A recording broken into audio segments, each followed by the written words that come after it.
PRP చేయించుకోలేకపోతే alternate ఏంటి?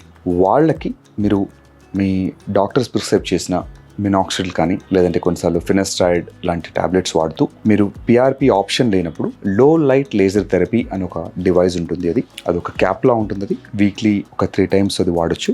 దాంతోపాటు డర్మాపెన్ అనే ఒక డివైస్, అది కూడా హ్యాండ్ హెల్డ్ డివైస్. ఈ 2 కనుక మీరు డాక్టర్ ప్రిస్క్రిప్షన్లో డెప్త్ కూడా మీ డాక్టర్తో అడిగి మీకు అది 0.25 0.5 1 mm డెప్త్ కూడా వాళ్ళు డిసైడ్ చేసి చెప్తారు. ఈ 2 కనుక లైట్ థెరపీ విత్ డర్మాపెన్తో చేస్తే మనకు almost 60 to 80% of the PRP result వస్తుంది. సో పిఆర్పి కనుక మీకు అవకాశం లేకపోతే పర్లేదు, మీరు మనం డిస్కస్ చేసిన ఈ 2 టెక్నిక్స్తోని మీకు ఆల్మోస్ట్ సేమ్ రిజల్ట్ వస్తుంది. కాబట్టి నథింగ్ టు వరీ.